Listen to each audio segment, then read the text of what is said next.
Hey, what's going on, boxing and basketball fans? This is Sean, your host for boxingandbasketball.com, along with my co-host, Matthew Rayner. What's going on, Matthew?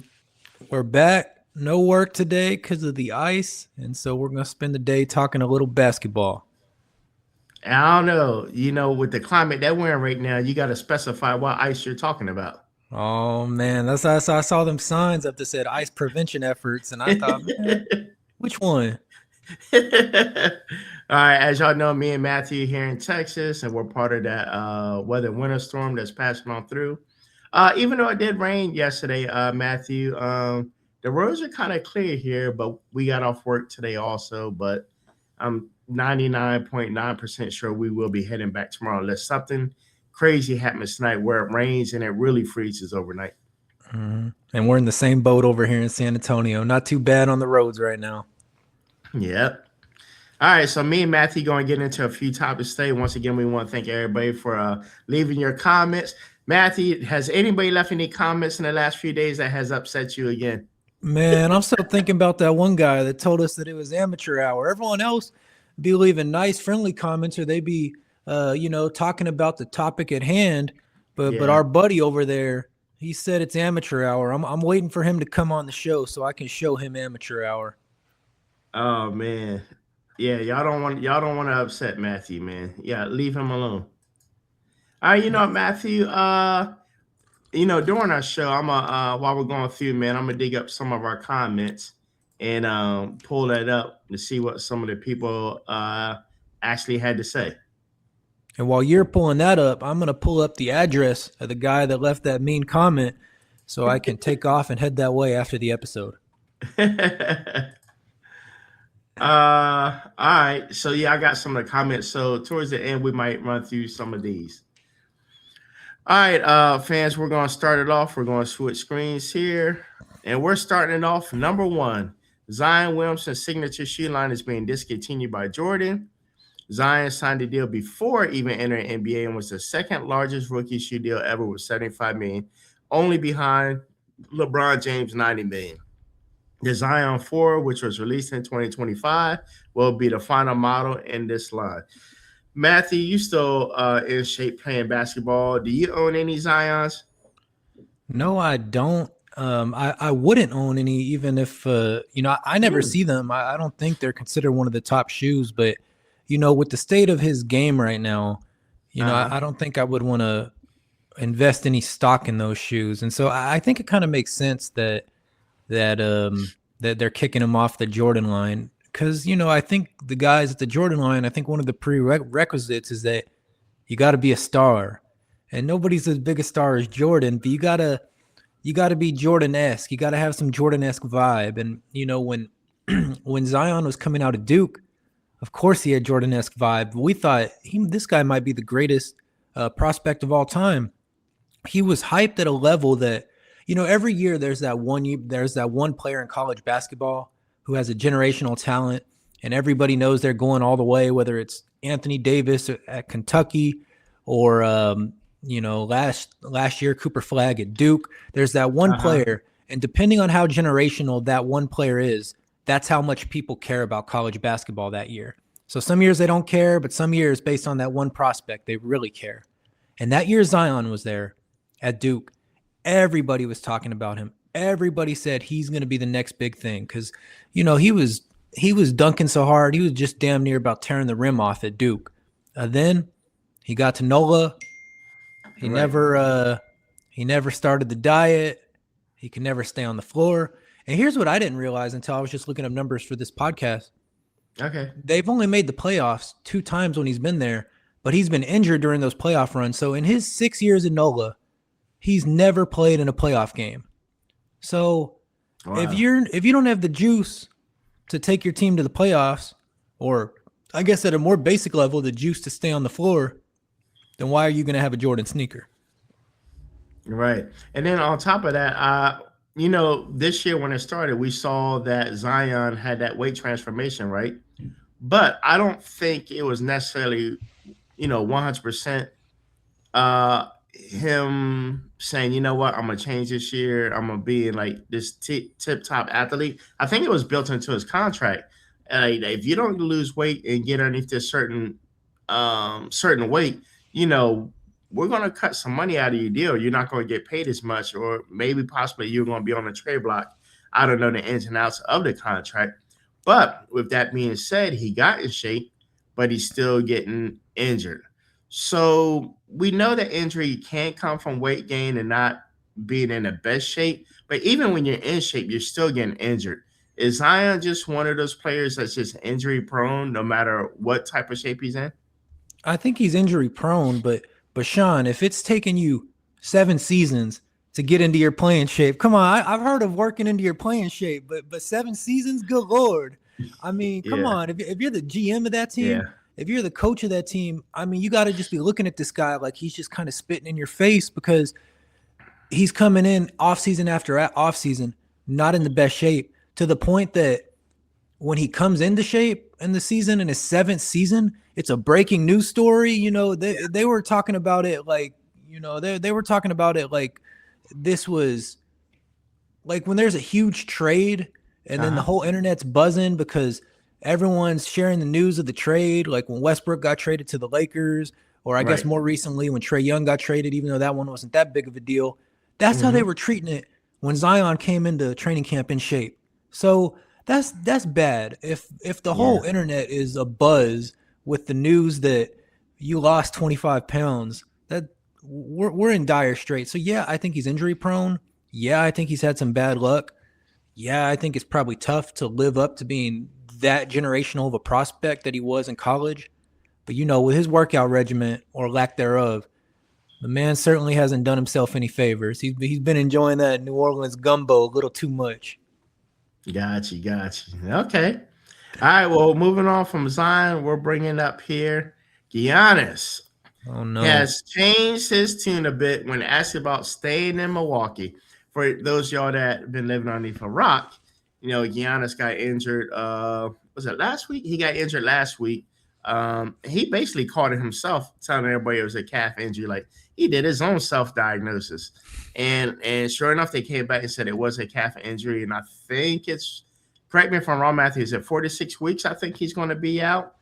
4 to 6 weeks was what he announced, and then I guess they confirmed that later from the Bucks. I think they said 4 to 6 weeks. 4 to 6 weeks. Man, this guy should have just been a doctor. I mean, to self-diagnose yourself, tell you what it is and how long you expected to be out, and they came right along and said the exact same thing, he might as well take their job.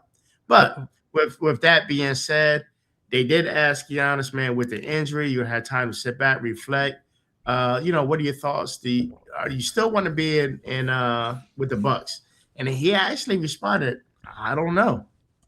So when you leave stuff up like that for speculation and the team gets a hold of that, first of all, people don't realize how demoralizing that is for your team, right? Because I know if I'm playing with you and you say that, like, bro, you don't even want to play with me. I thought we're a family. I thought we're trying to win this championship.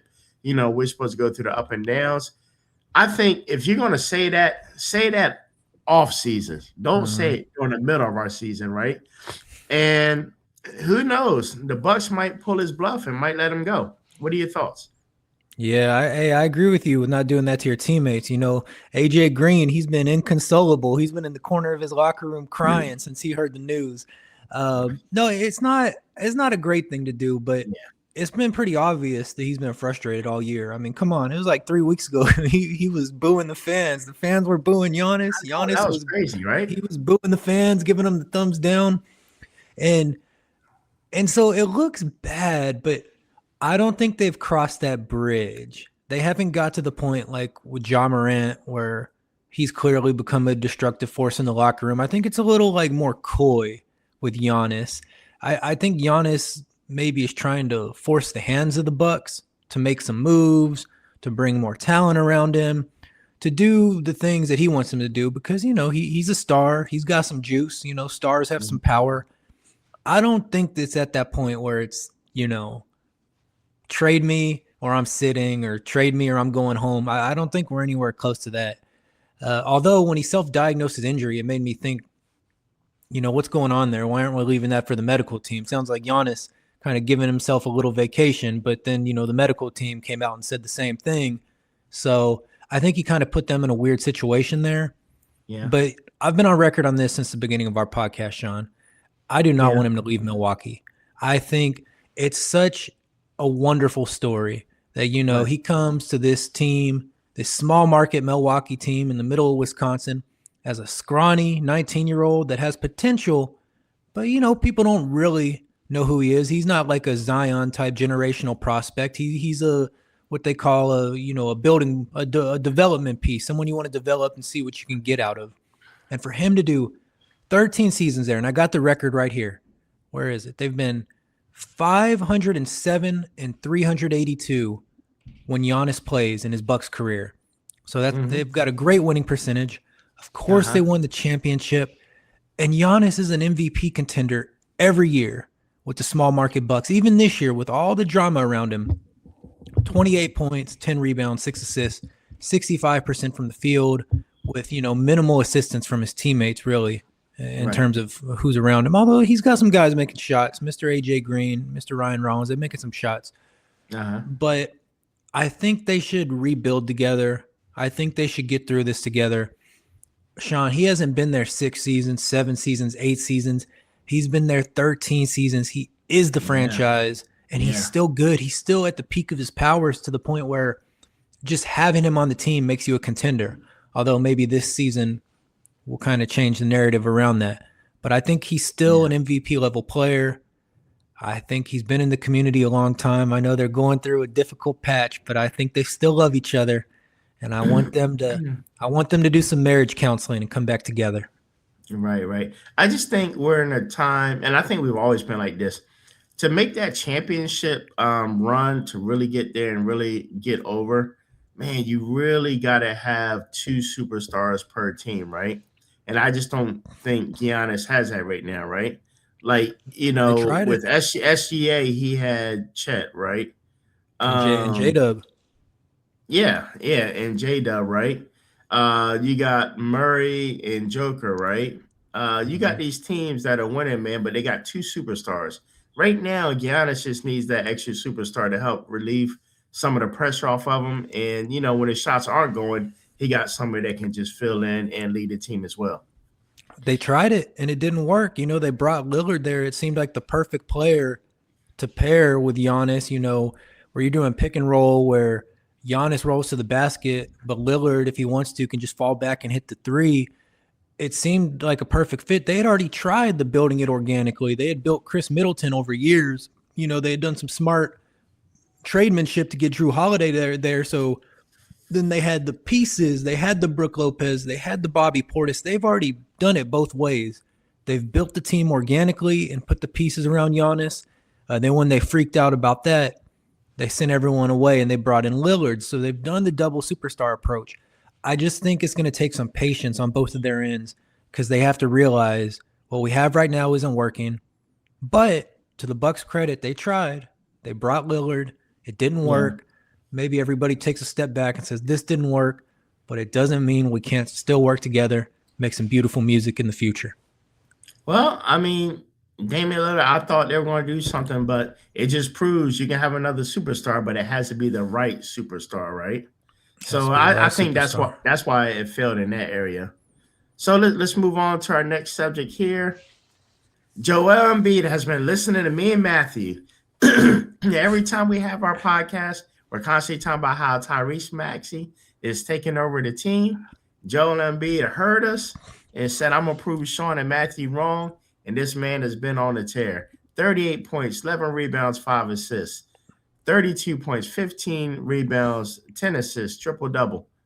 30 points, 9 rebounds, 4 assists. 33 points, 5 rebounds, 3 assists.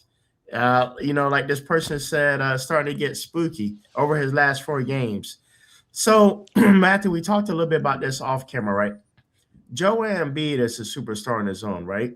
But this goes back to what we said. You need 2 superstars. With him and Tyrese Maxey being a superstar in his own right, bro, that's a deadly combination if Joel Embiid can stay healthy. I don't think Joel can do it on his own without Maxey, and Maxey can't do it on his own without Joel. Do you think we can get a healthy Joel Embiid, and can they make a deep run into the playoffs? Now, in that question, you said he's proven Sean and Matthew wrong. I think he's just proven Sean wrong. I think Matthew said that Joel Embiid, when healthy, is still the 1A on that team. And I Right. believe that. And as far as can they make a run? If he stays healthy. Because when you put both of them together, you're putting like the best young rising guard in Maxey with the first or second best established center in the league. Of course they can make a run. If those two are healthy, then you got Edgecombe, rim running. You got PG if he's hitting some shots. You got Quentin Grimes and Kelly Oubre. They've got the right star. They've got the right co-star. They've got the right secondary pieces. They've got the right amount of shooters.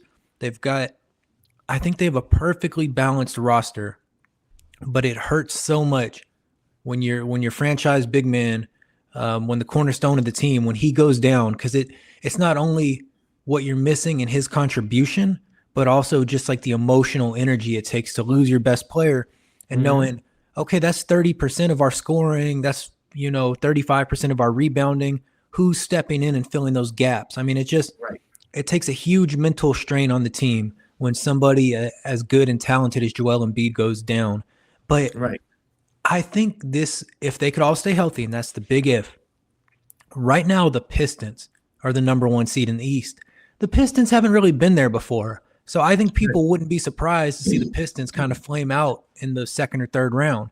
If that's your number 1 team, a team that hasn't been there, and then your number 2 team is Boston, a team that's, missing arguably, I know some people say Jaylen Brown surpassed Tatum, but they're missing either their first or their second best player in Tatum. Right.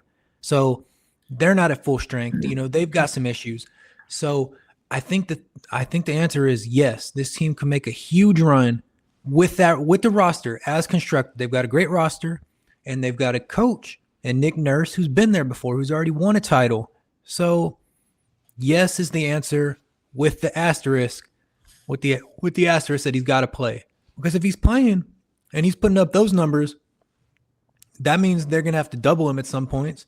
Yeah. And that means open shots for Grimes and PG and Edgecombe and rim runs for Edgecombe.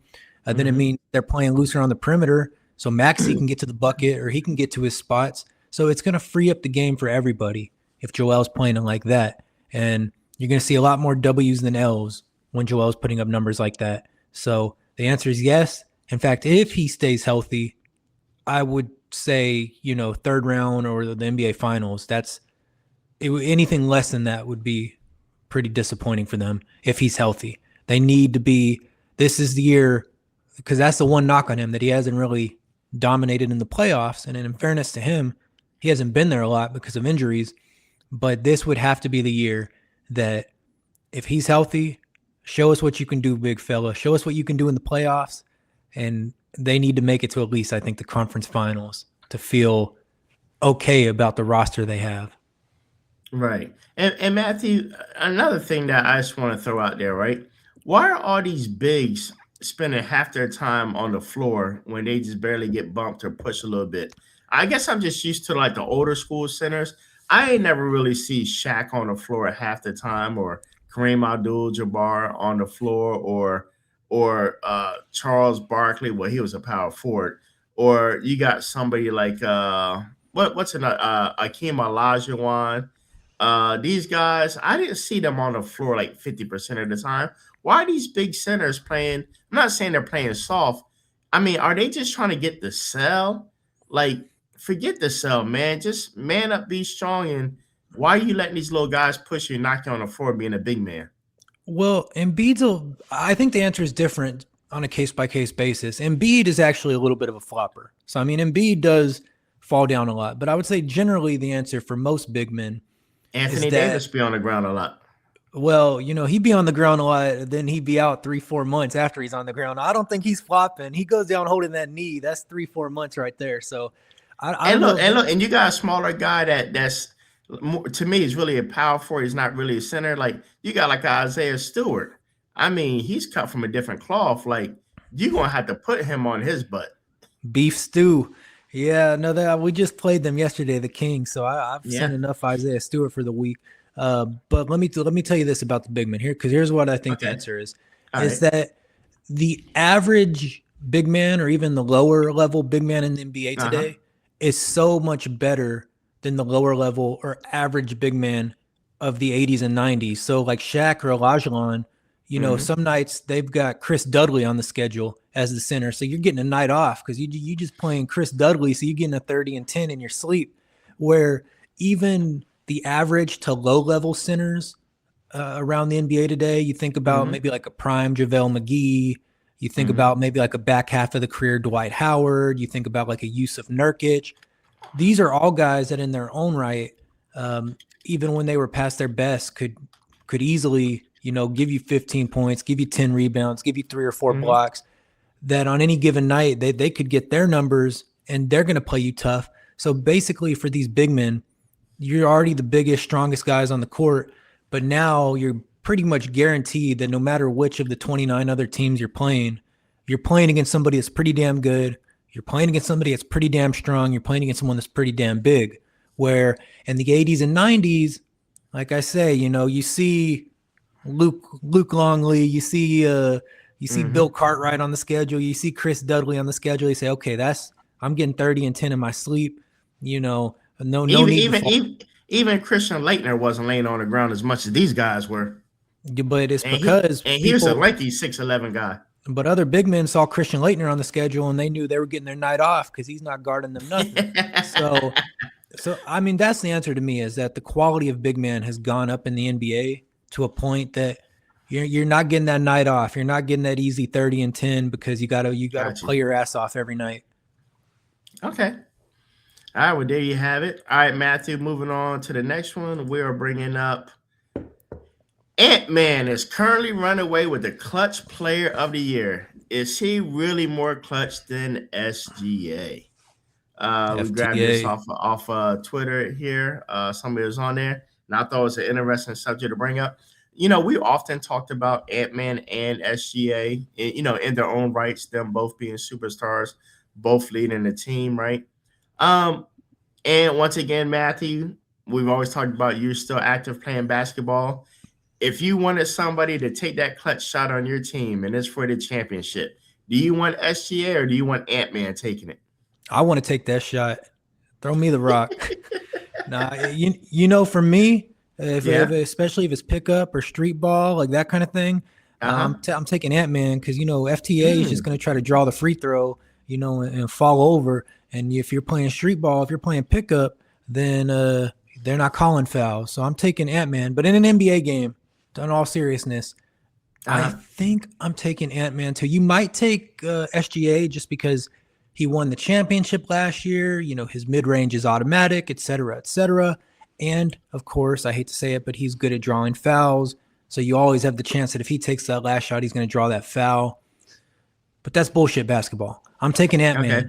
I'm taking a guy that's going to go get me a bucket, that's not looking for that foul. And the thing about Edwards this year, because I think he's been a superstar basically since he's gone into the league, but definitely since like his second year. But this year, his numbers are so much better. And it's because I think he's got to that point where he's lost all his, when you're in the league, you see these big dogs around you, even if you're confident like Antman, I think there's a level of nervousness to it, a level of, do I belong with some of these big dogs? And I think there's a point for every young superstar in your career where the game starts to slow down for you, where you can get to your spot and you're going to get a bucket, where you can get to wherever you want on the floor. And I think it's this year for Anthony Edwards. Yeah. And hell for me is there's two categories on his stats you look at. His three-pointer, he's up to 41% from three. When he first got in the league, he was a good three-point shooter, not a great shooter, hovering around 36%. Last year, he was close to 40. This year, he's at 41. And then the other thing, the other big tell for me is the turnovers. Despite the fact that, he's their primary guy to go get a bucket, he's playing 35 minutes a game, he's only averaging 2.8 turnovers. And so when your field goal percentage is through the roof, and he's almost at 50% from the floor, 41 from three, like I said, and you're only averaging 2.8 turnovers, and you're getting the ball every single possession damn near, that tells me that his game has entered a new stratosphere. And the rest of the league should be really scared about that because he was already damn good in his second and third year. But the idea that he's found that next level and the Mhm. game is slowing down for him so much more, I think he's going to be maybe top 5 in MVP voting the next 5 or 6 years if he's playing like he's playing now, because he is a problem. And so far, we haven't even seen his peak yet, because so far he's still getting better, better, better. So we don't even know if we're seeing the best version of Antman yet. And I think that's scary for the league. Yeah, and on top of that, like you said, it's his 5th year in now, right? And I really think he's really hitting that full 6 year. mature. Is it 6 year now? He Mm-hmm. came in, yeah, 2020, yes, 2026 now. So yeah, the 6 year, right? And I think he's really hit that full grown man spurt to where he can handle and he's hitting the weights and he's able to bully ball his way in. But he's another team that it's really shocking that he got Julius Randle helping, Rudy Gobert, but it seemed like they just can't get past that first or second round in the playoffs, which is kind of disappointing. They've been there a couple times now, though. So sometimes those young teams or those like recently constructed rosters, they need a couple years to get there. And last year they did make the Western Conference Finals. I want to say the year before they made the Western Conference Finals. Yes, sir. So they've been to 2 Western Conference Finals in a row.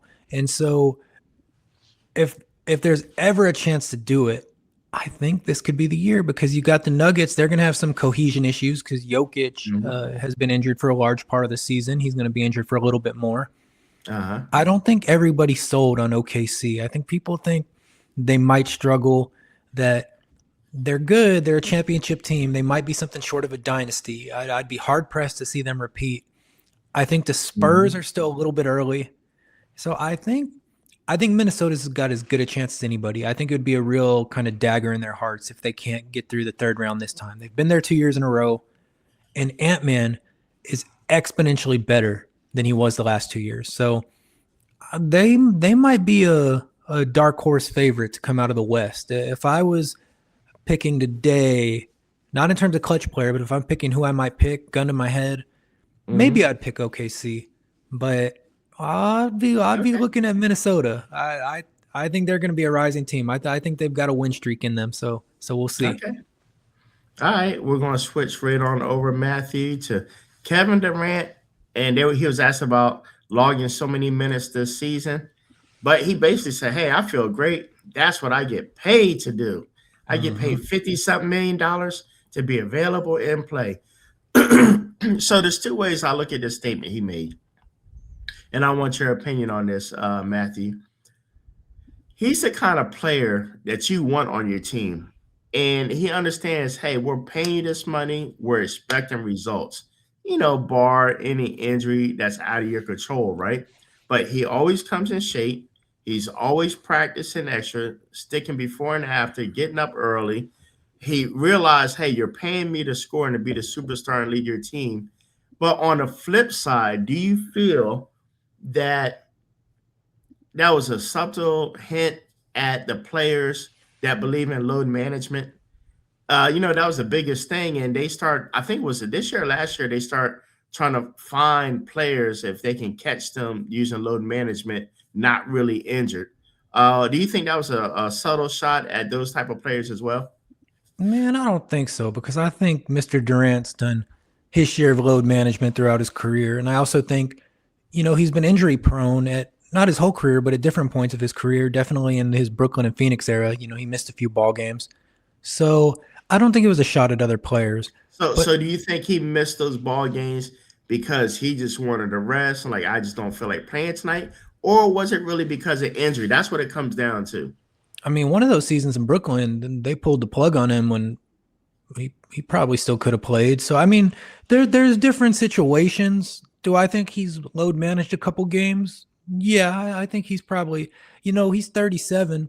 He's played damn near 1,200 games in his career. So yeah, 1,164. He's missed a lot, some time for injuries.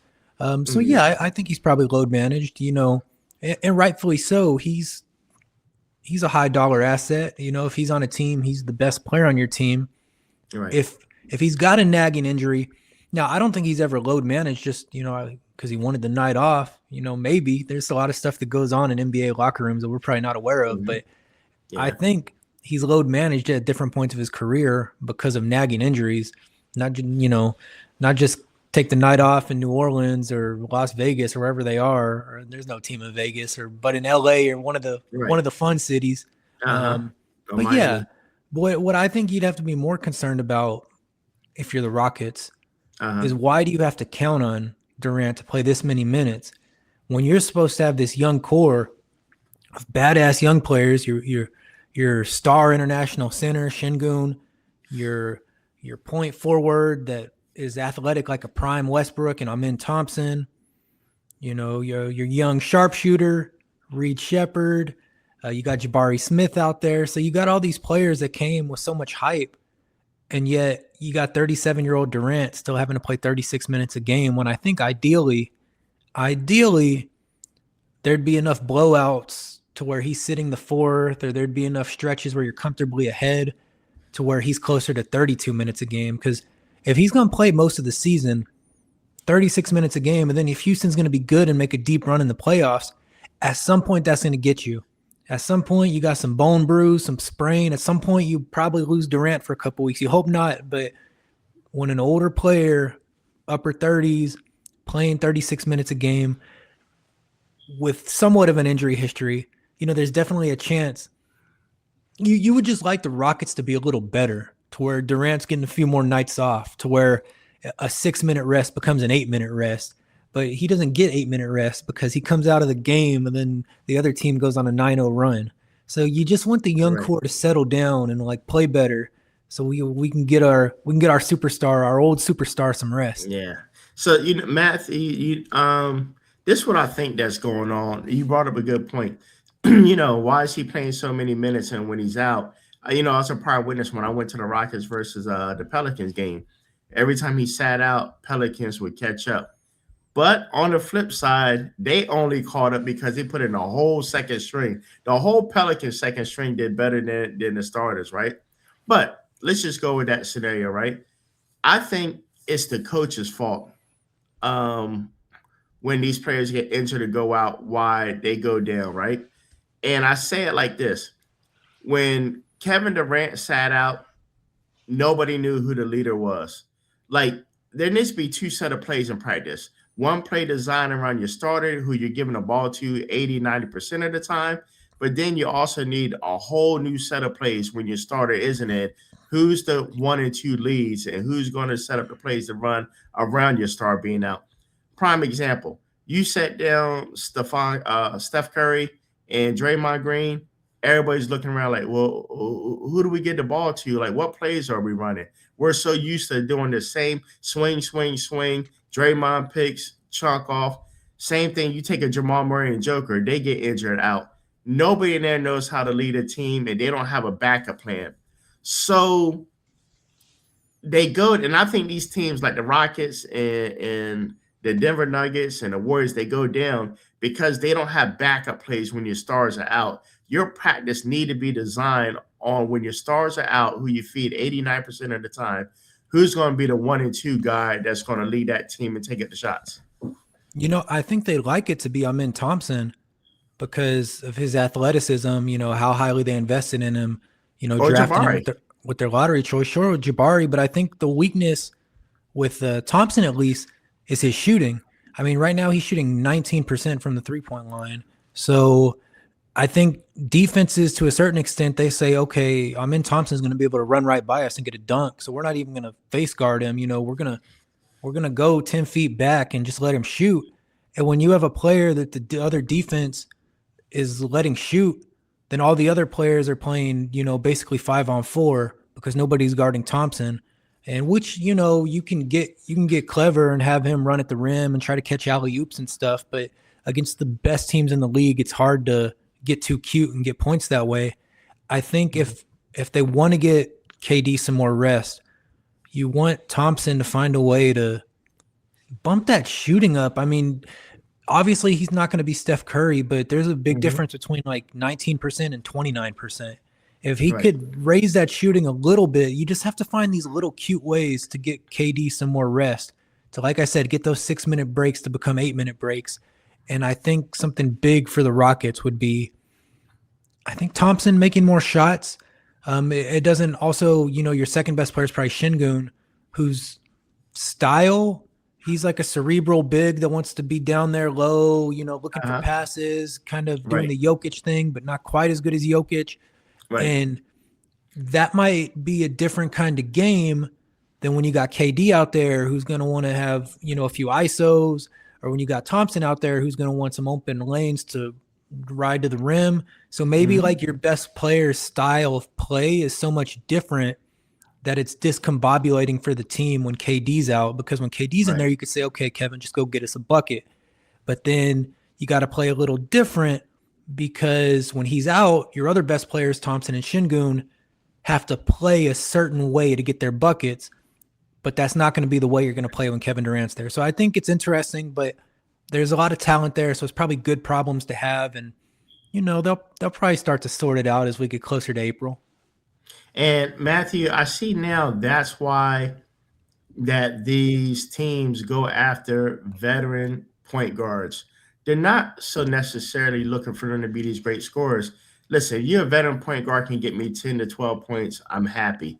I want you to lead. People think point guards, you're not good unless you're putting up 25 to 30 points.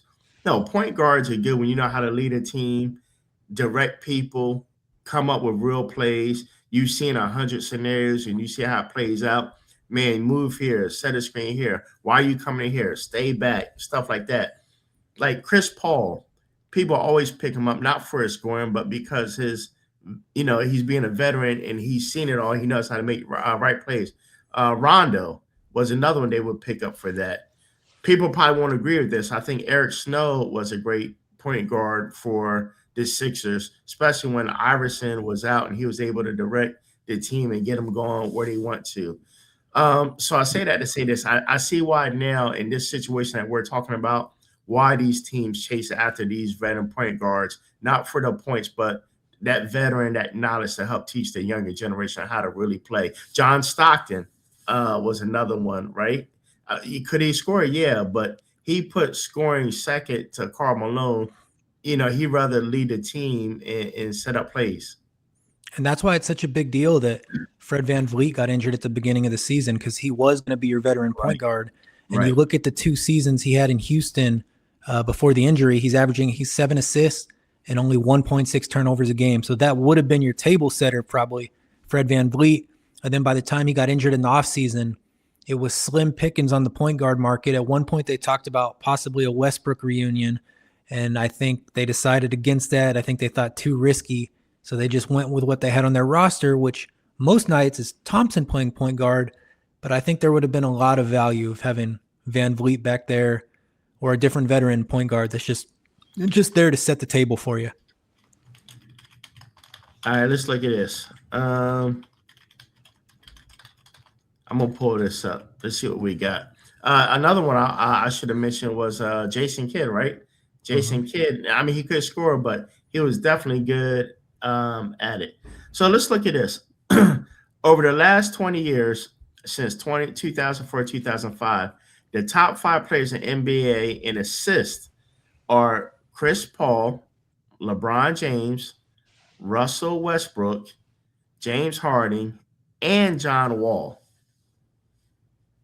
So people think that I think people fail to realize how well of a player you got to be to lead an assist, to get those assists, to drop that dime right at the last minute. Yeah, I think they do. And your boy Russell Westbrook is on there. And I think they probably should have looked at him in the offseason. And, I think they just determined it was too big of a risk. But it's nice to have a table setter out there. And it might have been tough to play him and Thompson at the same time. But they're really missing Fred VanVleet, because that's probably the difference between them being 27 and 19 versus them being, 35 and 10 right now, because they need someone setting that table, and they don't have it right now. And so there's going to be, to get back to our original point, there's going to be more strain and more pressure on KD to make every play and play as many minutes as he can. Yeah. All right, moving on to our last and final subject.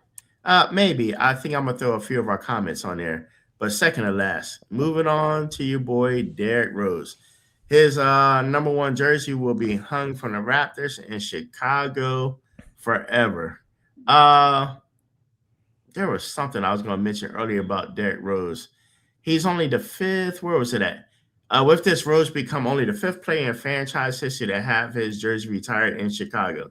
Michael Jordan, of course, number 23. Scottie Pippen, number 33. Bob Love, number 5. And Jerry Sloan, which ended up being a really great coach later on, number 4. And now Derrick Rose, number 5.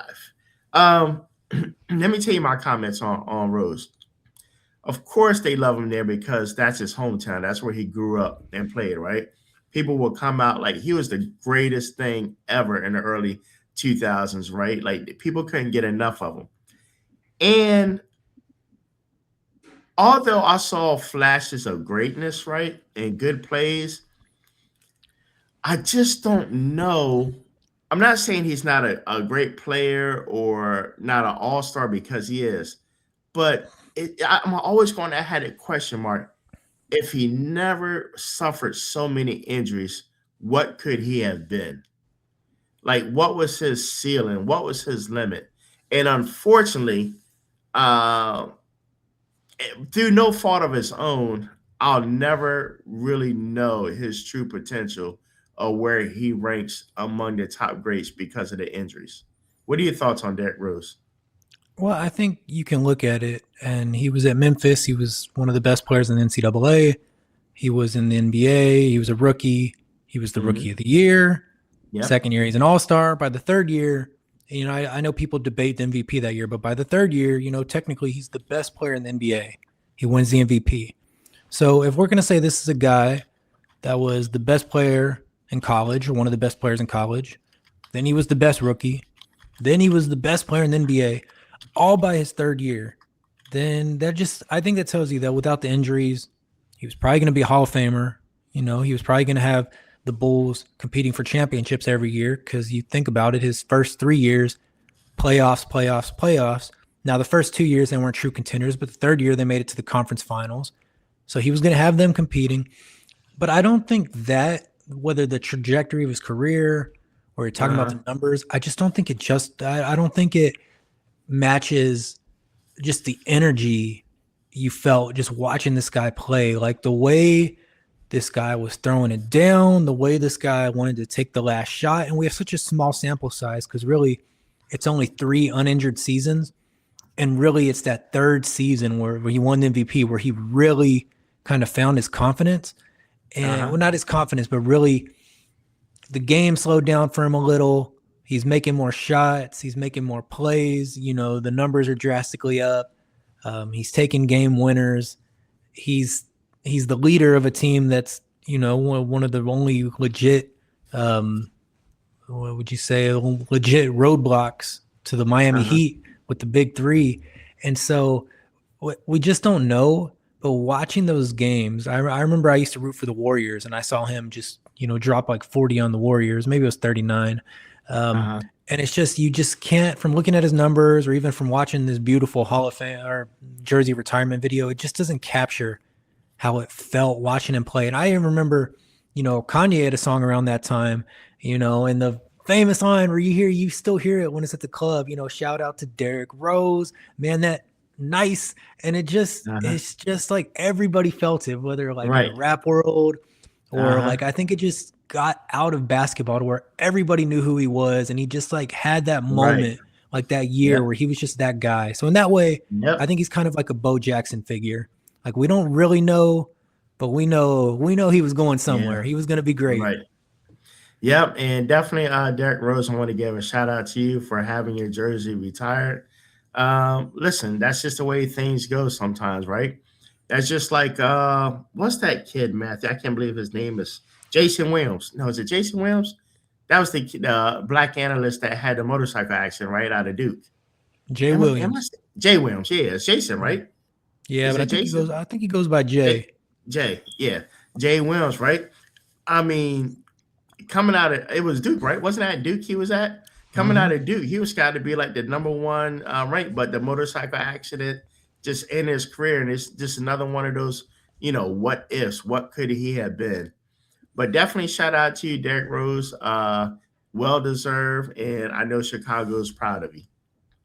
And when Hey you got Matt. when you got it when your numbers up there next to Michael Jordan and Scottie Pippen, Oh yeah. you did something right. Right. And Matthew, we got one more thing. I was able to grab these screenshots here. You find this Boom. guy's address. Nope.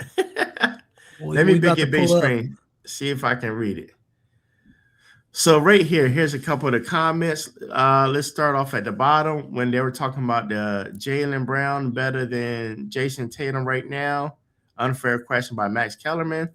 Last year is last year. If you want to look back and look at who won the Eastern Conference Playoff MVP, and if possibly look at the Brown stats this season and his scoring efficiency and defense, he slowed down a hot Kawhi Leonard and scored 50. What are your thoughts on those comments, Matthew? Yeah, I think I think Legitimate? maybe it looks like we're arguing, but we're kind of saying the same thing because I think in our thing we both were giving Brown his due. We were saying that he's pulling the Celtics together without Tatum. He won the Finals MVP, so whether he's the first or second best player on the team, I think is irrelevant. We know he's a great player.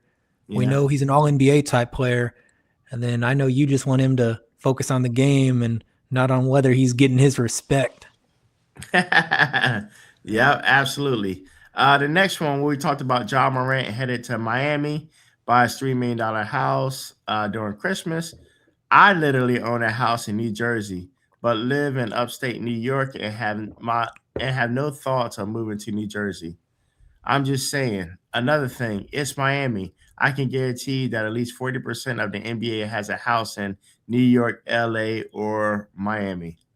Uh, I don't know. That's what I With mentioned though. Yeah, John Morant, we just have no clue whether. I mean, do you really think NBA players are just really buying 2 and 3 and 4 homes in all these different cities? All I can say is if you buying a house in Miami, it doesn't necessarily mean like you want to go play for the Heat. It could just mean I want to own a house in Miami. Cause Sean, you give me a few million, I might buy a house in Miami. The worst thing, I don't know what all you're gonna do in Miami, Matthew. We might not see you again. All right, the other one, Shy versus Joker versus Luca. The real MVP ladder for 2026 is Shy leading the pack. I don't know what this is, but it ain't good content, amateur hour stuff. This is your guy right here. Iron My Shirt is his name, Matthew. Iron What's my up with this guy? iron my shirt. Put your address in the comments, and we're gonna come down to your little podunk hillbilly town and iron your face. So we leave the address, and we gonna sort it out, Mister Amateur Hour. Man, Iron My Shirt, you really upset Matthew. You better leave him alone. And the last one, for the first time in over 2 decades, LeBron James is not an all-star starter. Why? This person said he's expected to be good because he's getting paid 55 million. 55 million. So that's 55 million that they can't spend on other players. You're spending it on LeBron, and you think about it, LeBron's not giving you $55 million production anymore. What if you got 3 B- B players for 18 million? You get more pieces to help Luka, to help Austin Reeves.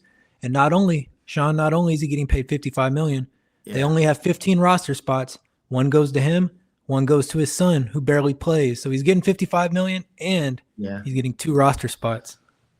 Yeah, that's true. I guess people got to understand, yeah, he's not going to be a starter for the first time. He's on the team, he's just not starting. But listen, with LeBron, we've said this before, the man's getting really old by NBA terms and conditions, right? I mean, what do you expect this man to be like the 23-year-old, 25-year-old LeBron? That's just not happening no more. And like we talked about before, Matthew, man, when you get older, man, give up the spots to the younger kids. Let them shine. You had your time to shine. You made your money. You made every all-star there ever was. So it's just time to give it up. Well, I think I would like him to transition more to playing more of an off-ball role where he can bring the ball up. If he gets it in transition, gets the rebound, wants to push. But if they're in the half court, I think he's got to let Luka or let Austin Reeves or let Marcus Smart bring the ball up. And I think LeBron should play in more of an off-ball role.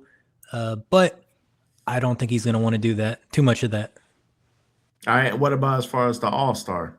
That was the Lakers. What about him being an all-star starter? Do you agree? Should he be sitting on the bench and coming off the bench or should he be a starter and all-star this year? Oh, he definitely shouldn't be a starter. I mean, arguably he shouldn't make the team, but he'll make the team no matter what. And he's a legend, so he should play the game. But he definitely should not be an all-star starter. Let the young bucks get their shine. Let LeBron get his 15 minutes off the bench. Or if he's smart, being in his 23rd season, you've already got the selection. So it already goes down as a 22, 23-time all-star or whatever. So why not sit it out? Why not take the time to rest your body? That's what I'd do if I was LeBron. Take a little break. You've earned it. Right. All right. Well, there you have it. Listen, boxing and basketball fans, we thank you for tuning in. Like always, make sure you like, subscribe, and share. And as you say, me and Matthew talked last time, we're going to start reading your comments. So for every video we post, whether it's a short, long form video on our TikTok, Twitter, Instagram, Facebook, leave a comment and we'll definitely try our best to get it up here and we'll try to answer your questions. And if you have any topics you want us to talk about, we'll try to address those as well. Matthew, anything you want to say on the way heading out? About to turn it off so I can drive over to iron my shirt's house. I should be on the road in no time. All right, there you have it. Once again, fans, we appreciate you tuning in. Until next time, we're out.